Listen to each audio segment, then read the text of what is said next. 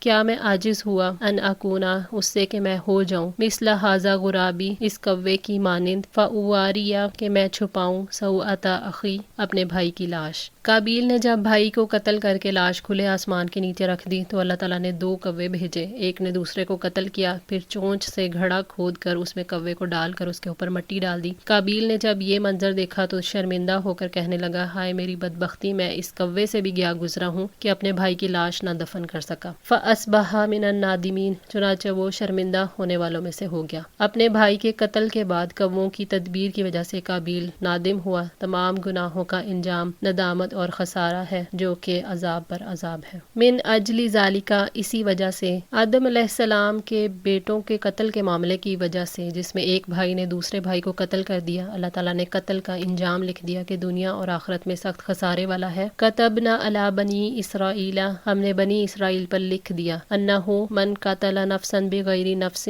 یقیناً جس شخص نے کسی جان کو بغیر کسی جان کے قتل کیا، او فسادا فی الارض، یا زمین میں فساد کیا، فکأنما قتل الناس جمیعا، تو گویا اس نے تمام انسانوں کو قتل کر دیا۔ جو شخص کسی کو ناحق قتل کر دے تو اس نے گویا سارے انسانوں کو قتل کر دیا۔ کسی کو ناحق قتل کرنا اللہ تعالیٰ کی نگاہ میں عظیم جرم ہے، اور اس کی وجہ سے شر اور فساد کا جو خطرناک دروازہ کھل جاتا ہے اس کا بند کرنا مشکل ہو جاتا ہے، اور جو عفو و درگزر سے یا کسی اور طریقے سے کسی کی زندگی کو بچائے تو گویا اس نے تمام لوگوں کی زندگی کو بچایا۔ قتل ناحق سارے انسانوں کے برابر اس لیے ہے کہ ہر نفس دوسرے نفس کے برابر ہے۔ زندگی کا حق ہر انسان کو حاصل ہے، ایک انسان سے زندگی کا حق چھیننا تمام انسانوں سے زندگی کا حق چھیننا ہے۔ یہ اصول صرف بنی اسرائیل کے لیے نہیں تھا، ہمیشہ کے لیے ہے۔ سلیمان بن ربی کہتے ہیں کہ میں نے حسن بصری سے پوچھا یہ آیت ہمارے لیے بھی ہے جس طرح بنی اسرائیل کے لیے تھی؟ انہوں نے فرمایا ہاں، قسم ہے اس ذات کی جس کے سوا کوئی معبود نہیں، بنی اسرائیل کے خون ہمارے خونوں سے زیادہ قابل احترام نہیں ہے۔ ومن احیاہا، اور جس نے زندگی بچائی اس کی،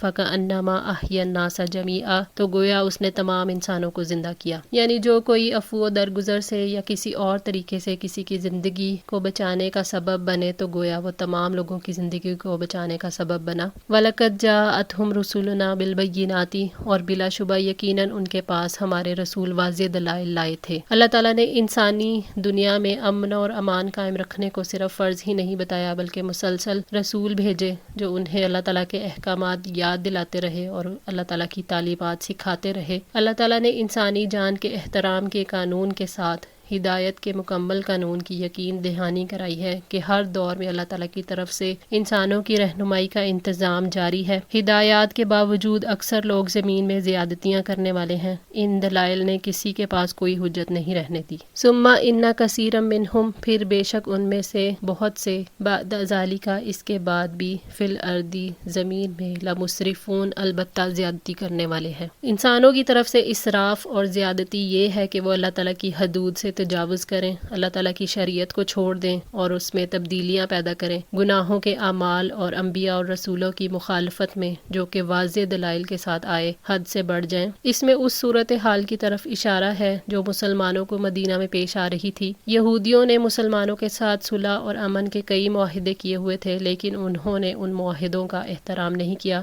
انہوں نے مسلمانوں کو ہمیشہ نقصان پہنچانے کے لیے سازشیں کی۔ قریش نے مسلمانوں پر جتنے بھی حملے کیے ان سب میں یہودی شریک رہے۔ انصار اور مہاجرین کے درمیان پھوٹ ڈالنے کی انہوں نے کئی دفعہ کوشش کی۔ عورتوں اور بچوں کے اغوا میں یہ کافی سنگ دل واقعہ ہوئے تھے۔ اسی طرح نبی صلی اللہ علیہ وسلم کے قتل کی انہوں نے کئی دفعہ سازش کی۔ مسلمانوں کو ہمیشہ ان سے عزت اور جان کا خطرہ لگا رہتا تھا۔ مسلمان جب انہیں کسی معاملے پر گفتگو کے لیے بلاتے تو ان کو ہلاک کرنے کے لیے پہلے ہی یہ لوگ سازشیں تیار کر رکھتے تھے۔ اس آیت کے ذریعے واضح کیا گیا ہے کہ ان میں سے بکثرت لوگ زیادتیاں کرنے والے ہیں۔ انما جزاء الذین، یقیناً ان لوگوں کی جزا یحاربون اللہ و رسولہ، جو اللہ اور اس کے رسول سے جنگ کرتے ہیں۔ اللہ اور اس کے رسول سے جنگ سے مراد ان کی اطاعت سے نکل جانا اور مومنوں پر ہتھیار اٹھانا اور انہیں قتل کرنا اور ان کے مال لوٹنا اور ان کی حرمتوں پر زیادتی کرنا ہے۔ وَيَسْعَوْنَ، اور وہ کوشش کرتے ہیں، فِي الْأَرْضِ فسادا،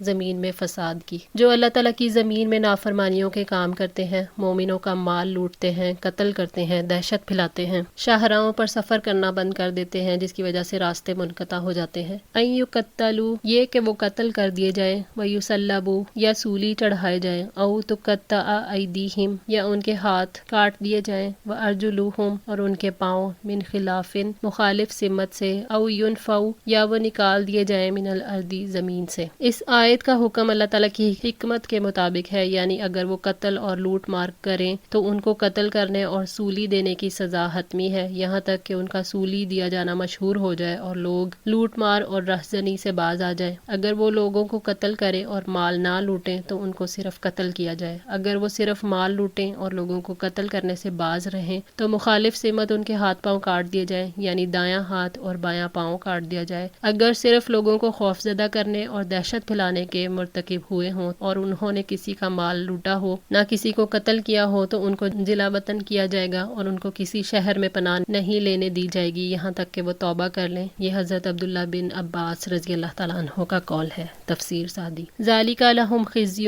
یہ ان کے لیے رسوائی ہے، فی الدنیا، دنیا میں، دنیا کی سزا کی وجہ سے آخرت میں گناہ اور گندگی سے پاک نہیں ہوں گے، اسی لیے دنیا کی رسوائی کے ساتھ آخرت میں عذاب کی خبر سنائی گئی ہے۔ وَلَهُمْ فِي الْآخِرَةِ، اور آخرت میں ان کے لیے عذاب عظیم، بہت بڑا عذاب ہے۔ راہزنوں کے لیے آخرت میں بڑا عذاب ہے۔ یہ آیت دلیل ہے کہ راہزنی بڑے گناہوں میں شمار ہوتی ہے۔ راہزنی کرنے والا اللہ اور اس کے رسول کے خلاف جنگ کرتا ہے، اس لیے دنیا کی رسوائی اور آخرت میں عظیم عذاب ہے۔ إِلَّا الَّذِينَ تَابُوا، سوائے ان لوگوں کے جنہوں نے توبہ کی، من قبل، اس سے پہلے، ان تقدروا، کہ تم ان پر قابو پاؤ، ان تقدروا علیہم، کہ تم ان پر قابو پاؤ۔ باغیوں میں سے جو لوگ حکومت کے ایکشن سے پہلے توبہ کر لیں، ان کے خلاف پچھلے رویے کی وجہ سے کوئی قدم نہیں اٹھایا جائے گا۔ اب ان کے ساتھ عام قانون کے تحت معاملہ ہوگا، ان سے جرم اور گناہ جو ہیں وہ ساقط ہو جائیں گے، ان کے ہاتھوں جن کے حقوق تلف ہوئے ہوں ان کی تلافی کرائی جائے گی۔ اس آیت سے یہ بھی پتہ چلتا ہے کہ ایسے لوگوں کے پکڑے جانے کے بعد ان کی توبہ معتبر نہیں، نہ ہی سزا ساقط ہوگی۔ فَاعْلَمُوا، تو جان لو، ان اللہ غفور الرحیم، بے شک اللہ تعالیٰ بخشنے والا نہایت رحم والا ہے۔ توبہ کی حوصلہ افزائی کی جائے جبکہ وہ قوت ہونے کے باوجود، بغاوت جاری رکھ سکنے کے باوجود ہدایت پر آگے۔ ایسے لوگوں کو دیکھ کر دوسرے لوگ بھی توبہ اور اصلاح کے لیے تیار ہو جائیں گے۔ جنگ اور مقابلے سے مغلوب کرنے کے مقابلے میں اصلاح کا طریقہ آسان ہے۔ آج کے لیے اتنا ہی۔ دعا ہے اللہ تعالیٰ ہماری اس کوشش کو قبول فرمائے، ہماری غلطیوں کوتاہیوں کو معاف فرما کر ہماری اصلاح فرمائے۔ جزاکم اللہ خیر، والسلام علیکم ورحمۃ اللہ وبرکاتہ۔